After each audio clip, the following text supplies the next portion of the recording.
Saya Martina Damayanti, guru produktif Tata Boga SMK Manggala. Di era saat ini, guru dituntut untuk selalu berinovasi. Kata siapa? Kata saya.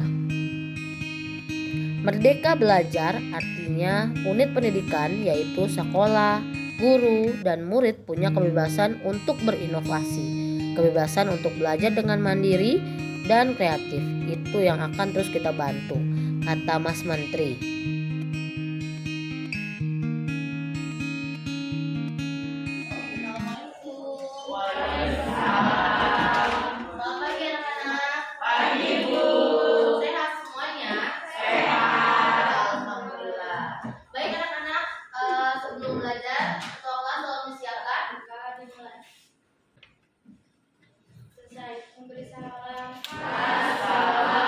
Assalamualaikum warahmatullahi wabarakatuh. Waalaikumsalam warahmatullahi wabarakatuh. Kami siswa-siswi sekolah Manggala, sekolah kebanggaan kita semua. Ibu absen terlebih dahulu. Alifah, Ali, Anggi, Asila, Azelia. Baik, anak-anak sebelum masuk ke pembelajaran, coba ibu tanya. Minggu lalu kita masuk ke materi apa? Menu. Ada yang ingat masih tentang menu? Masih. Tentang menu masih? Oke. Masih ingat menu ya? Ini menu apa? Ada yang masih ingat? Apa Willy? Table do. Ya. Kenapa disebut table do, Willy?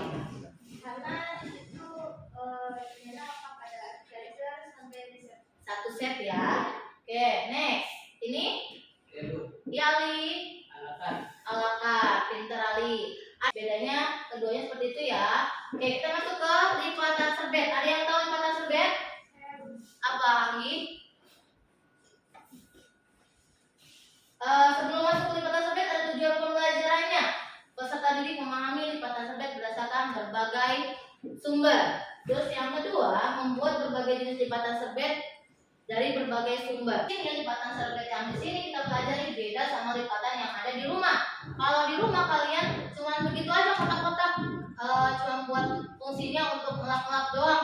Tapi kalau di sini untuk hiasan makan sebelum kalian. Biasanya ini untuk di tadi yang menu table di hot, table do itu ditaruh di atas meja satu set menu. Biasanya di bagian atas biasanya ditaruh di underline untuk di atas piring dessert itu satu setnya nanti ada napkinnya, atau di pinggir kiri atau kanan kalian itu ada nanti napkinnya. Gunanya untuk apa? Mempercantik. Wah, sudah saya kemarin terlihat kan? Makanya enak kan? Nggak kayak makan di rumah, bentuknya benar-benar sebelum baru datang udah tampilannya bagus kan? Ya, jadi fungsinya untuk menambah nafsu makan. Terus ada jenisnya, jenis dan ukuran serbet. Jenisnya biasanya dia terbuat dari bahan tekstil yang mudah menyerap air, atau kertas tisu itu juga bisa menyerap air, itu untuk napkin. Terus umumnya digunakan kain apa? Kain katun, damas, linen, satin. Itu kain-kain yang digunakan untuk membuat napkin. Ukuran patokan awal yaitu 50 x 50 cm itu standarnya ya.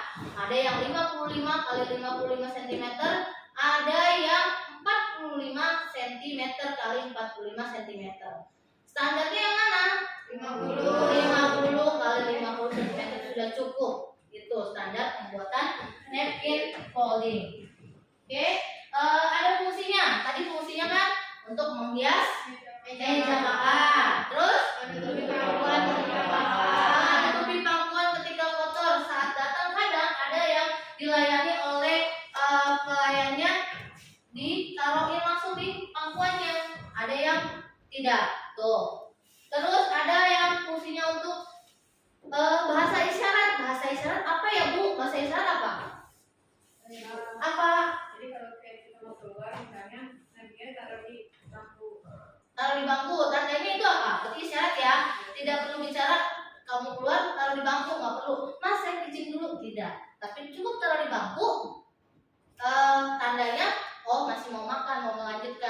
keluar.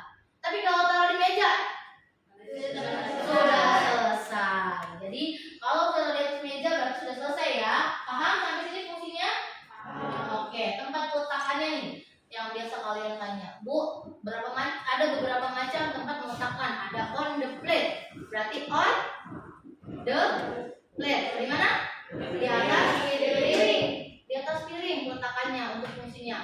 Tapi syaratnya harus benar-benar yang hygiene ya, yang benar-benar yang steril ya. Karena itu kan piring buat makan, jadi nggak boleh napkin bekas ngelap meja dipakai, tidak. Itu napkinnya benar-benar yang steril. Tuh di atas piring, fungsinya untuk mempercantik.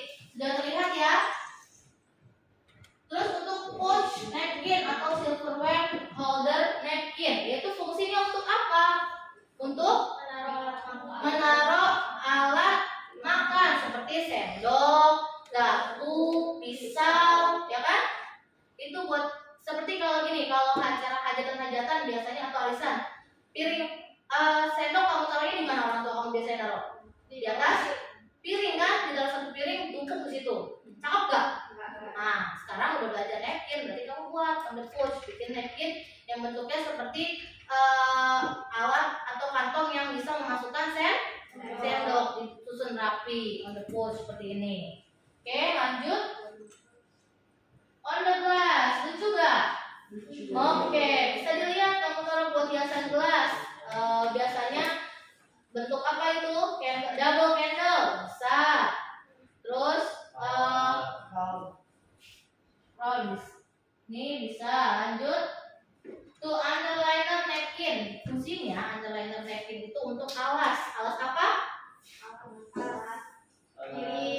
Alas piring, supaya mangkok misalkan mau panas atau buat mempercantik, menghidangkan, misalkan mau ditaruh, disusun, di platingnya sudah bagus, mau disusun supaya bagus, pakai napkin, tatakin, dirapikan, ya kan?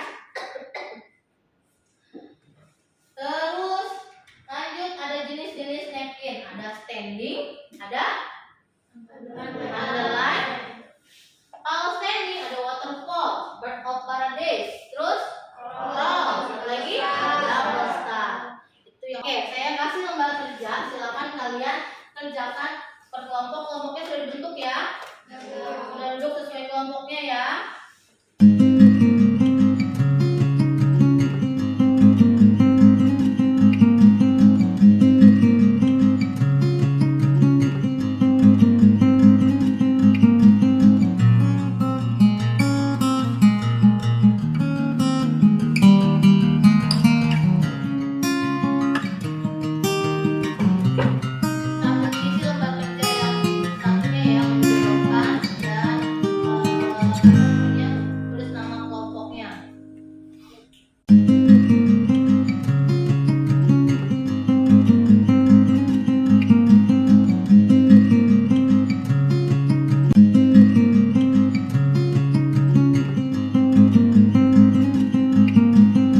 Kelompok Vina silakan maju, sudah siap, sudah rapi.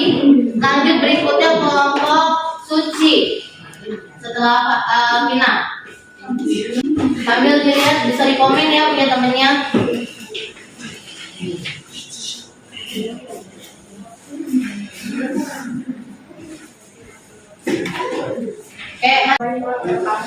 Waalaikumsalam warahmatullahi wabarakatuh.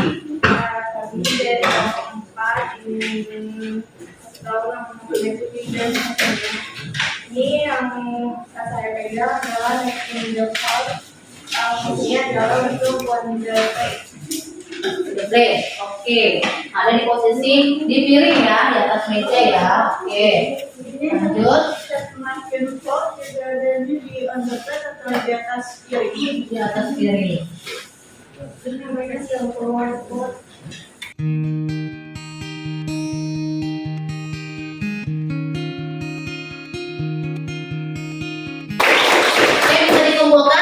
Tugasnya dirapikan mejanya, ditaruh di mark foldernya, nanti saya akan masukkan buku nilai. Oke, sampai di sini ada yang mau ditanyakan atau ada yang bisa menyimpulkan dari hasil pembelajaran kita hari ini? Ayo Bu. Oke, boleh Windy? Singkatan sergat atau napkin Scaffolding adalah suatu seni atau cara melipat serbet makan menjadi berbagai macam bentuk yang indah dan menarik, sehingga mempercantik hiasan di atas meja makan dan menarik selera makan bagi yang melihatnya. Fungsinya biasanya itu untuk menghias meja makan, menutupi pangkuan saat makan, membersihkan mulut, dan sebagai bahasa isyarat. Biasanya ditaruh di belakang kursi untuk menandakan istirahat, atau dilipat di atas meja untuk menandakan sudah selesai makan. Makan selesai. Oke. Jadi untuk buat ini sudah bisa menyimpulkan. Oke, saya harap untuk pembelajaran hari ini kalian bisa mendapatkan kesimpulannya sesuai dengan yang tadi ini disampaikan.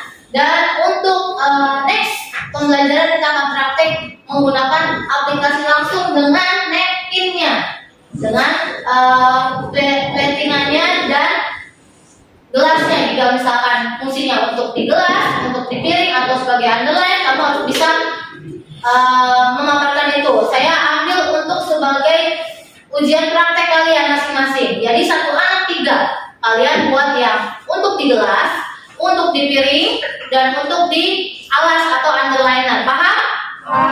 Pelajari di rumah, jangan sampai saat ujian kalian sudah bisa. Demikian pembelajaran hari ini. Semoga apa yang kita pelajari bisa menjadikan manfaat buat kita dan bisa menambah pengalaman kalian. Wassalamualaikum warahmatullahi wabarakatuh. Waalaikumsalam warahmatullahi wabarakatuh.